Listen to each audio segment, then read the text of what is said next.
So, starting with the Egyptian architecture, now the first thing that we'll study is the geography of Egypt, which is the first factor on which the architecture of Egypt will depend. Egypt actually developed around a river which was called Nile. Now, this is how Egypt looks. In Egypt, the river that I'm talking about is this. This is River Nile, and we have the whole city developed along this river. And you can see it has this is Nile River, and you can see that it has a huge forest range developed along this river. So Egypt is actually divided into two portions, the upper portion and the lower portion. This is called the lower portion, and this is the upper portion. Mostly you can see Egypt has deserts and also this place is having plain topography. We don't have much of contours. It is mostly plain, and the buildings which are built here are actually on plains. Egypt is referred as gift of Nile. Have you seen Man versus Wild, Bear Grylls? Yes, ma'am. I mean, he's thrown at a place known to no one. What is the first thing that he searches for? He searches for water. What Bear Grylls does, he searches for water and he starts following the path of the water. And why does he do that? He does that because he knows that if he keeps on following this water or a river range, then he'll certainly find any civilization or any housing unit nearby this area, because the early settlements used to develop along the riverside. And there was a reason why they developed along the riverside. There were basically two reasons. The very first reason was irrigation, because if they have fresh water, if a person has fresh water, he can irrigate, he can grow crops, he can yield different kind of vegetables and fruits for food. And the second main reason was trade and commerce. These river lines, they were used for traveling and importing, exporting different materials that they needed in their area, or that they needed to export in the other area. So that's why river is very important, because the initial settlements that we find, all those settlements are actually developed along a river, because river gives certain benefits. And the early settlements of human had this space for letting them have most of the raw materials, most of the basic amenities that they had. That is why Egypt is called a gift of Nile, because it is completely dependent on Nile, and it is completely uh, developed along Nile. So the river that you can see on the above area, this is our Mediterranean Sea. And the sea that you can find on the lower area, this is the Red Sea. So the geography is almost plain, but it is developed along a river, and we have a huge forest developed along this river as well.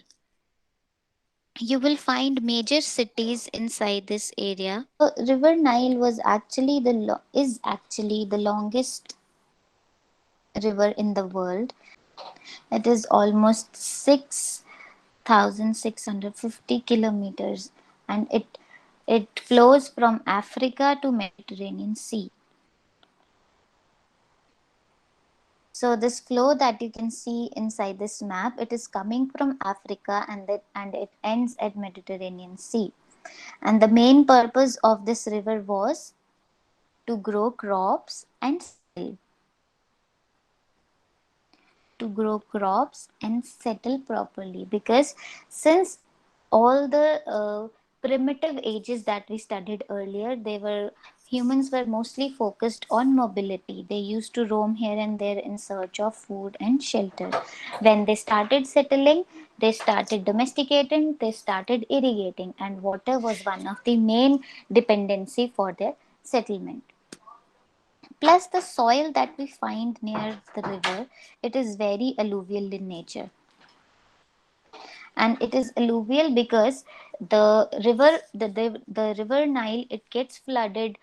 What happens when a river is flooded with regularly flooded, there is a layer of thick layer of alluvial soil that accommodates on the ends.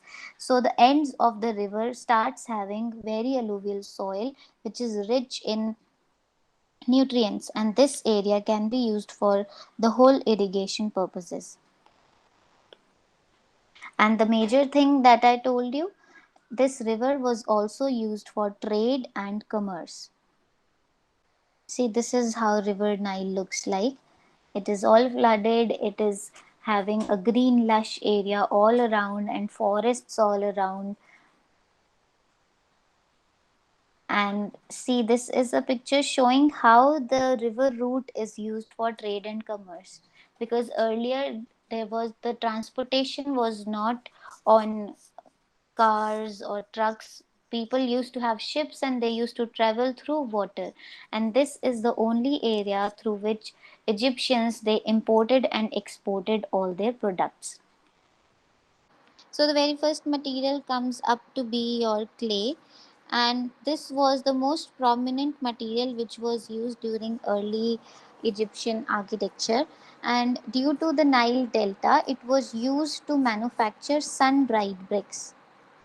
Why was it found in abundance? Because the whole Egyptian civilization was settled along the river Nile, and the offsets of river Nile are having abundance of clay.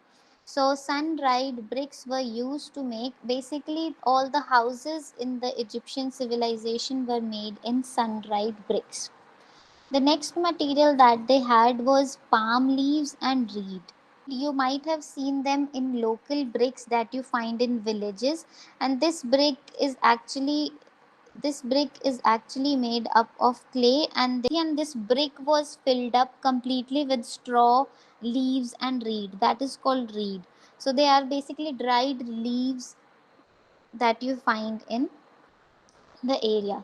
So they were not used directly, they were mixed with clay. Both palm leaves and reed, they were mixed with clay to form a new material. And this brick was more stronger than the ordinary brick which was built with the clay, because it was more durable, and it had more holding capacity. This is very obvious when we mix a normal material, when we mix our actual material with some other material, it increases its binding strength. So mixing your normal clay brick with reeds and palm leaves, it increased the durability, the overall durability of the brick. And in the later on stages, the houses started adopting these sun dried bricks for making their houses. Even when we look at the construction techniques of people in the earlier stages, the buildings dedicated to God were more superior as compared to the common houses of people. This is also one of the reasons that today the old building of our heritage, the old buildings that we find in architecture, archaeologists find all the buildings, most of them are temples or churches or pyramids, and all these buildings are religious in nature. We hardly find residential spaces which are considered as heritage buildings. Yes, there are some buildings, but not more of number as compared to the religious buildings. So limestone was the uh, next building material which was basically used for pyramid. One more kind of stone which was used here was sandstone. And yeah, sandstone was majorly used in making temples. So in Egyptian architecture, you will see they have pyramids and then they have temples. Temples are dedicated to gods, and pyramids are the places which are used for burying the dead body of pharaoh or some royal authority.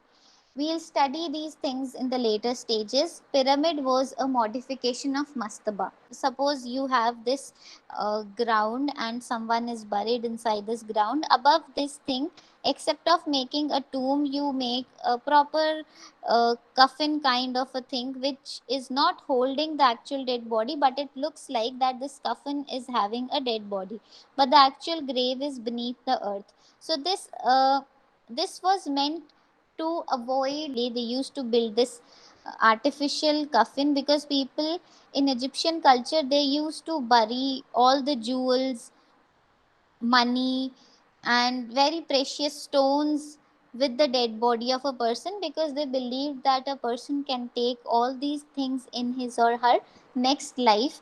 The things that are buried in the coffin will be taken up by the human being in his next life.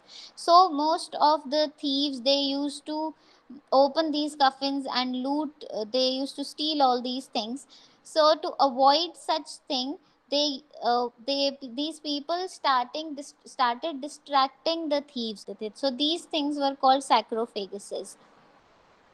The last material which Egyptian culture had was granite. There were two types of granites which were used. One was red granite and the second was gray granite. And granite was majorly used for building up columns in your major buildings. The columns that you find in public buildings or in temples or in palaces or any huge scale building used to hold the columns which were made up of granite. So let me show you some of the photos of building materials.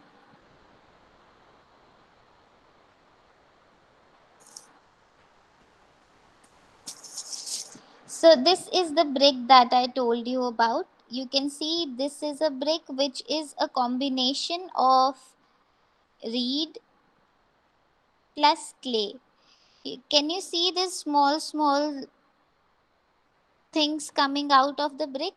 These are your reeds. They used to mix it with the clay, and this mixture helped in strong binding of the brick block, and that's why it became more durable.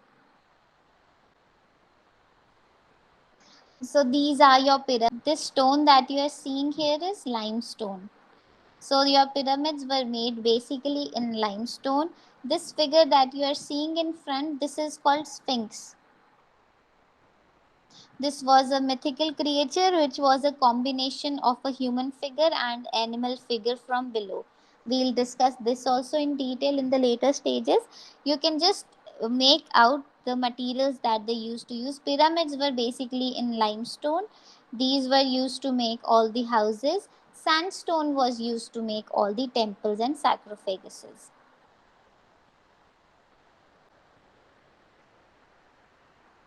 Now the next point is the climate of Egypt. So there were basically two types of climates that Egypt holds. The first is spring and second is summer. You don't find cold winters in Egypt, though the temperature decreases at night since it is a desert area, but they don't have winter as their major season. So spring and summer are the two seasons which are there in Egypt. That's why they have the architecture which included massive walls, less windows,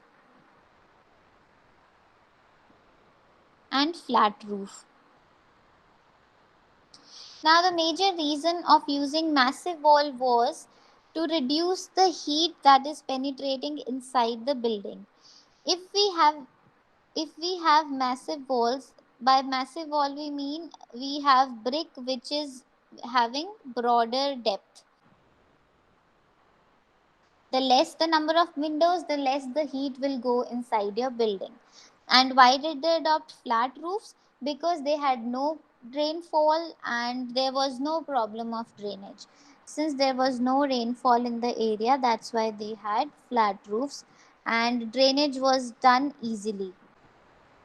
They could, what they do is they put up one flat slope, a flat roof, and this roof is having a slope in one particular direction. Suppose you have your drain installed here, this will be taken up by a pipe, and this pipe can easily send this water into the ground. So according to the climate, they had these three features: massive walls, less windows, and flat roofs.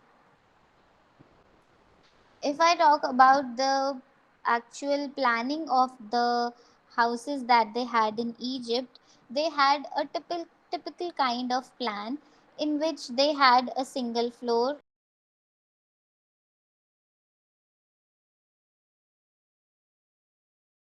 The internal filling is done with all the food material which is meant for animals to eat.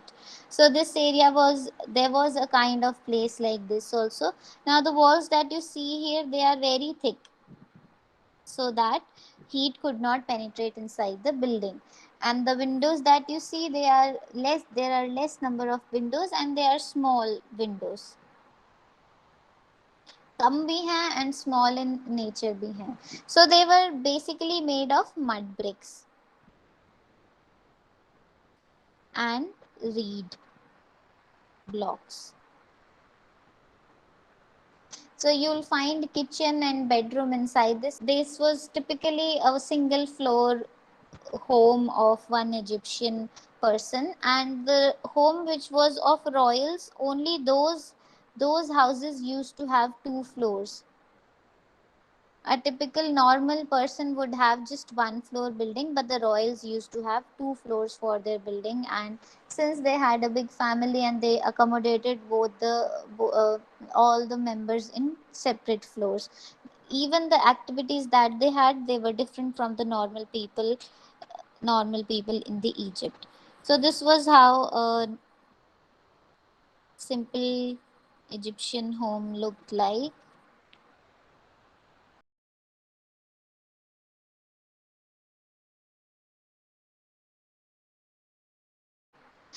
Pharaoh was the highest authority in the Egyptian culture, who was leading everyone, who was leading the society in the Egypt. And those were considered close to God. They were actually the kings, but they were the ones who were prayed, who were looked after for everything.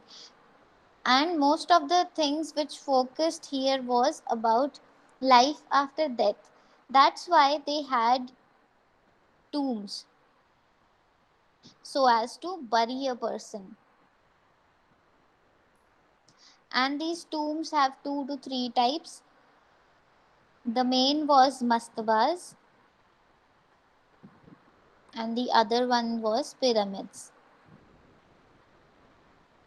We will see the evolution of mastaba in the next class, and how pyramids came into being. This is also a thing to study. So the building typologies here we can see is mastaba, pyramid, and the third one is temples. Though these pharaohs were considered the most important authority or the most important person in this civilization, but there were temples also which were dedicated to certain gods, and they had gods like god of sun, god of moon, god of darkness. So they had dedicated few gods related to the natural features that we have on our earth. So they had different gods, and these temples were dedicated to them. Even in the later stages, the temples were also made on the name of pharaohs. But the initial temples that we see, they are dedicated to different gods. So, apart from pyramids, these buildings were decorated with paintings. The temples and pyramids, they had various paintings and sketches which was done in early hand scribbled with stone and slate, all those things. And those ancient uh, paintings or carvings, they were called hieroglyphs.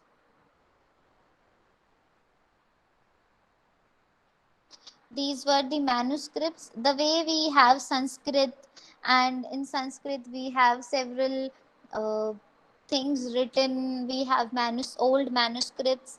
If we see old caves in the South India, we'll see in Buddhism they have written certain things. They have sketched certain things. So in Egypt also, according to their own religion, they had a specific manuscript. Just AB, the way we have ABCD, they used to have different terminologies, different scripts of handwriting, and those were called hieroglyphs. And they had paintings, they had calligraphy, and then they had statues also, sculptures or statues. So these three buildings, mastabas, pyramids, and temples, they were adorned by these basic features. And they used to have paintings which used to depict a story of a pharaoh or a god or maybe a natural phenomena. So the paintings were taken on certain themes in which a storyline was depicted, which can be related to a pharaoh or maybe a god or maybe natural features. Everything and anything was depicted through their paintings that they had inside their mastabas, pyramids, caves, or inside the temples. So this was the major aspect of Egyptian religion, Egyptian culture, and all the building typologies that came in these aspects. We'll study them in detail later on. For example, we have to study about the architecture of mastaba, the architecture of pyramid, and architecture of temple.